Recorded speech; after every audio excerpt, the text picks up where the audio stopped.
Here's a horror story for you.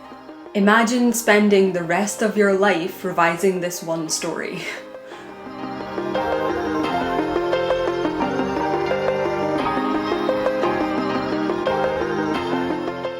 Hello Cinnamon Bun! If you are feeling a little bit overwhelmed with where to start revising your story, good God, you are not alone.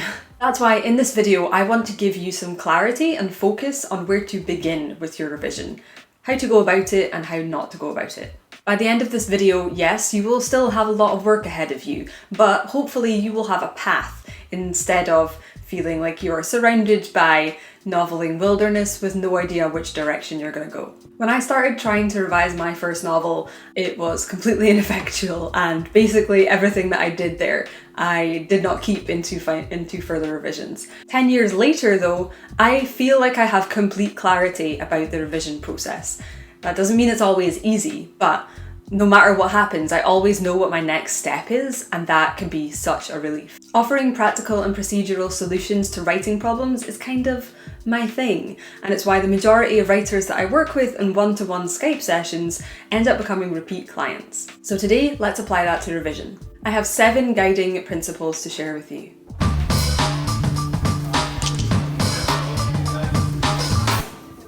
Number 1 is to let it rest.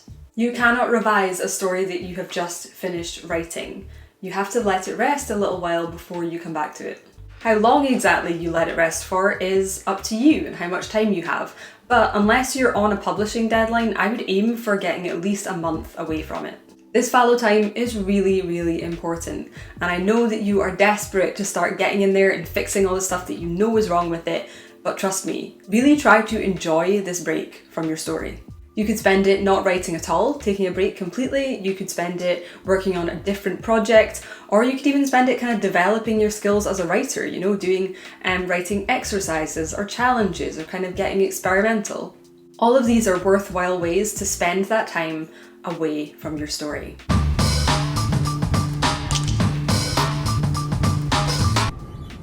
When you come back to it, the next thing to remember is substance before style. This one is so important that I would like to have it engraved on a gold plaque and hung on my front door. It's a motto that you might have heard me use before. Take any part of your story. Take a paragraph or a scene, a whole chapter, or even a whole subplot. There is absolutely no point in polishing that up to read beautifully if you don't know yet if it deserves to be in this story. There's no pain worse than working really hard on polishing up, say, 3 chapters, making them sound absolutely amazing, and then realising that they actually all need to go in the bin. You've already put your time and effort and brain power into writing the first draft of this scene. You do not want to add any more to that before establishing that this really is a crucial part of the story and it's going to be in the final version. You fix the story, what is actually happening to the characters, before you spend 1 minute making anything stylish or beautiful or read well. That means even before fixing typos too. There is no point beautifully reupholstering a sofa in silk when the frame has been eaten by termites and the second anyone sits on it, it's going to come crashing down. So here's a tip for determining if what you're working on is substance or style. Substance is the raw material of what happens in the story and why, what it means. Style is everything about the way that you present that raw material. Substance is character motives, conflict, plot, resolutions, world building, all the things that would stay if your story was going to be adapted into another medium. Prose, the individual sentences that you use to convey these things, word choice, spelling, grammar, imagery, all that stuff, that is all style. So remember, always revise to fix substance before style.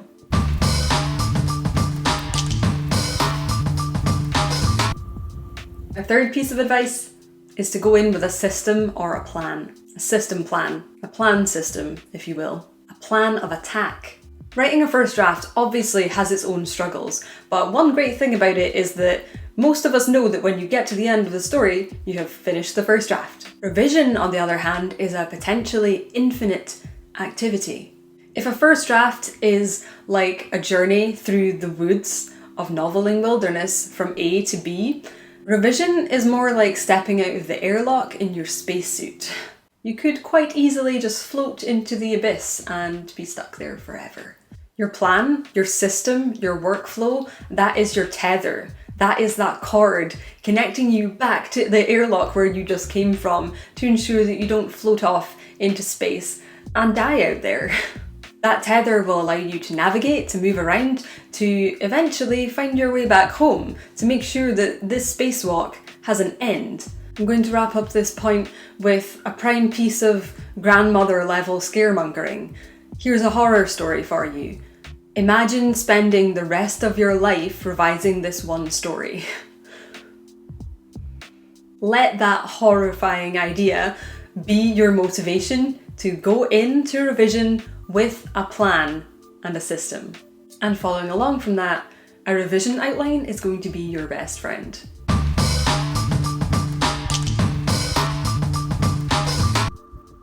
Everybody's different.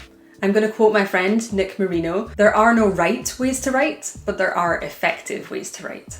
When it comes to first drafts, whatever you gotta do to get to the end of that draft is the right thing to do, however much planning or pantsing that might be.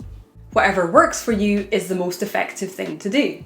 But I'm gonna plant a flag in the sand here, so bear with me. When it comes to revision, I don't think that an outline is optional anymore. To make this a good story as a whole, a good novel as a whole, not just on a sentence level, you kind of need to be able to see the beams that are holding it up, to be able to smack them with your hand and go, yeah, that's stable. You need to know and be able to understand that everything is working together to create that wonderful journey for the reader that you initially envisioned. That's why one of the most important and helpful things you can do for your revision to start with is creating an outline of the book that you want to have, to guide you as you make those changes from what you've got, which is probably not something you're particularly happy with, to what you want. Yes, everyone's different. Different things work for different people, but when I see people saying that they don't need a revision during any stage of the writing process, it's kind of like seeing someone trying to dig a tunnel with a spoon and you offer them a shovel and they're like, no, I do it my own way, okay? Everyone's different. And you're like, sure, hun, but like, don't you want this shovel? The outline is the shovel. Use the shovel.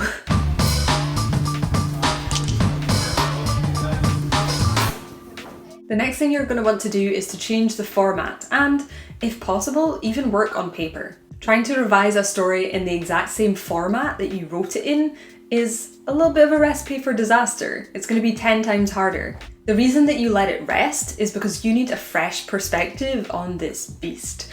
And the next best way to get that fresh perspective is to change the way it physically looks. You want to be able to see it in a new light with some new distance. I highly recommend working on paper to revise most of the time. You just see things on paper that you wouldn't on a screen for some reason. I can't explain why, it's just true. It's easier to catch things for some reason. It's a bigger change in how it looks from changing what it looks like on a screen to it being on the screen and then being in your hands, and I really value that analog experience of being able to hold it in my hand, of being able to shuffle the pages around. And one of the hardest things about revision is feeling like you're actually making progress through what seems like an endless process, and having that stack of pages that are to do and pages that are done really helps with that. It actually lets you see your progress physically. And if you are squirming at the idea of using paper, if you are leaning towards like wanting to keep everything digital because you don't want to use paper, commit to recycling it. Paper personally is the only thing that I recycle.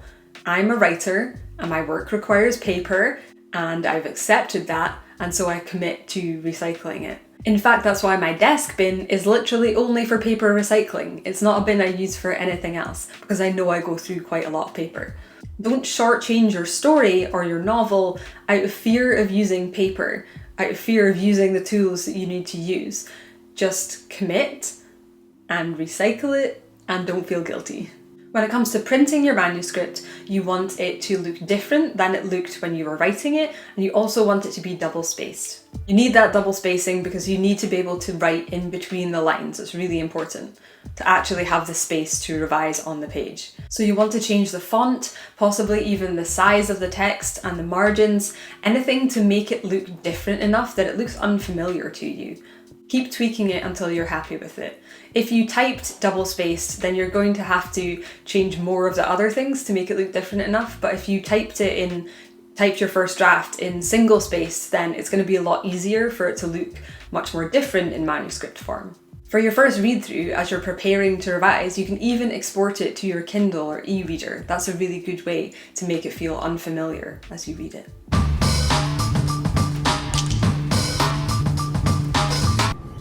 Let's talk about keeping track of your drafts.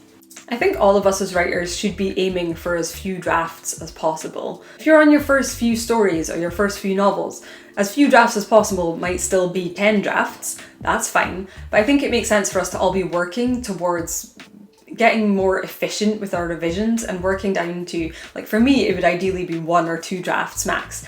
I'm not there yet, but working on it. How do you keep track of your drafts? Number them. This may sound very simple. It's a tip actually from Scarlett Thomas's book, Monkeys with Typewriters, which has helped me enormously.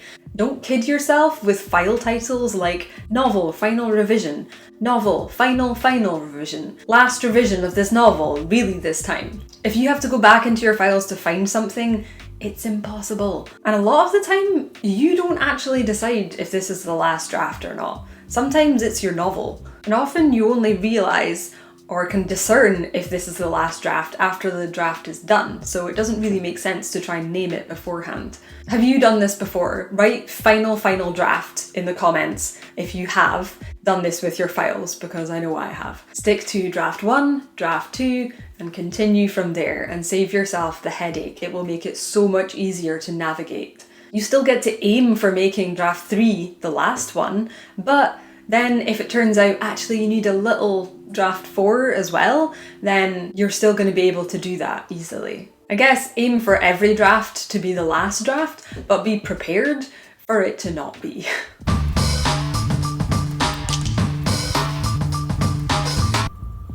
And finally, how to know when the revision is done. Let's go back to that terrifying concept of infinity again.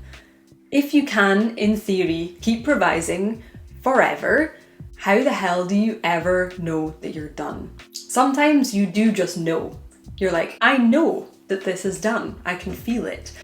But a lot of the time, it's not really about feeling like it's done. It's about deciding that it's done. And sometimes it's about just being so fucking done that you never want to look at the thing again. Been there. Keep in mind that it is never your aim to write a perfect book. You are never going to do that. There is no such thing. Your aim then is to write the best book that you are capable of right now, and then to move on to the next project, armed with whatever it taught you. The next thing is always going to be better. So, have you told the story that you set out to tell? Are you now just making it different instead of better? Is this the best version of the story that you are capable of right now? Do whatever you have to do to make peace with the fact that this story will be flawed and finished at the same time. All of them will be. Everything you do will be. So, don't ask, is it flawed? Or is there stuff that could be done better? Is it perfect? Ask, is it flawed but finished? If it is, then you're done.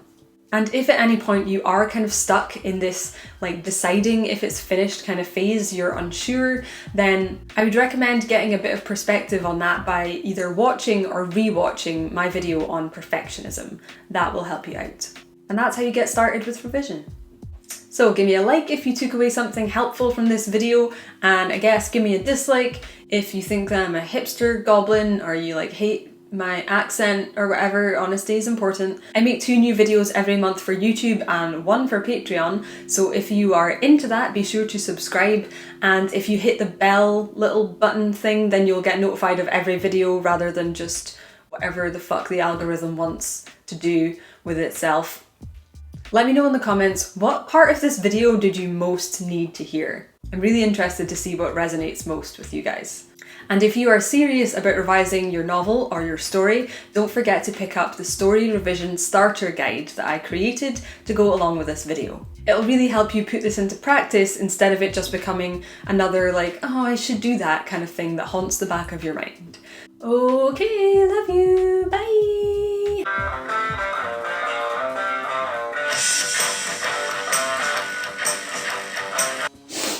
Oh, I'm all sniffly now.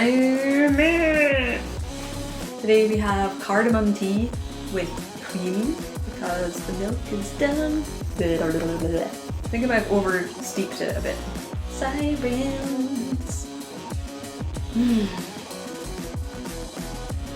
Roll. Use the shovel! I'm gonna get that on a t-shirt and no one's gonna know what it means. Right, let's get along with this then. I don't know why I'm speaking like that, I'm really sorry. English people. Why can't I say the words?